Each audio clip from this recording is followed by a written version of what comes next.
2012 এবং এর আলোকে তৈরিকৃত কওমি মাদ্রাসা শিক্ষা কর্তৃপক্ষ আইন 2013 এর খসড়া বাতিল করতে হবে।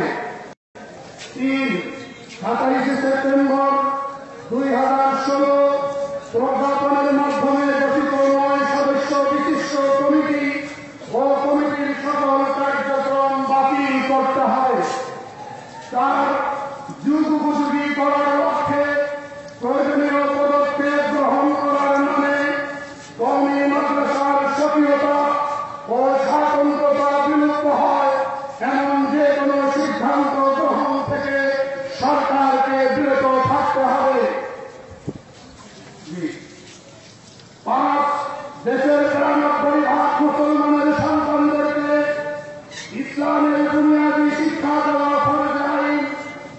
আগমন কাল থেকে এ ফরজ আইনের কাজটি আঞ্জাম দিয়ে যাচ্ছে বিদ্যমান সকল নুরানি মক্তব হাফিজিয়া ও কওমি মাদ্রাসা।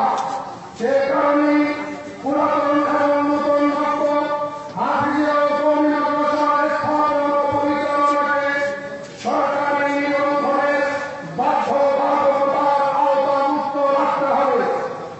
6 জাতীয় শিক্ষানীতি 2010 এবং শিক্ষা আইন 2016 এর খসড়া অবিলম্বে বাতিল করতে হবে।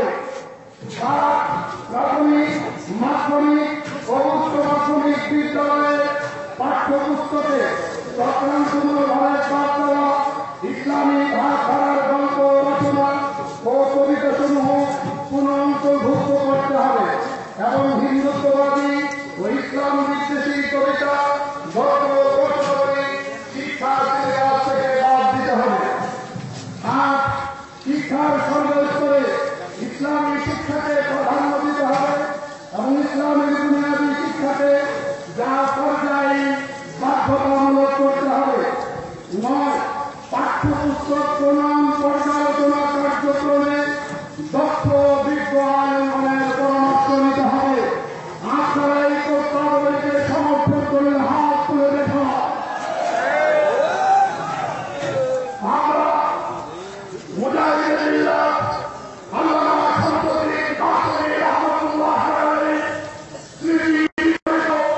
এই বিদ্যাপীঠ জামিয়া হুসাইনিয়া ইসলামিয়া আন্দোলনের এই ওলামা মাসায়েখ সম্মেলনে একেবারে শেষ পর্যায়ে চলে এসেছি। আমাদের হযরত মাওলানা বারাকাতুহুমের নসিহত এবং বয়ান শেষ হবে, আমরা নামাজ শেষ করব, তারপরে আমরা যারা এখানে থাকবো আমরা আপ্যায়নের যে ব্যবস্থা এখান থেকে রাখা হয়েছে আমরা সেই ব্যবস্থা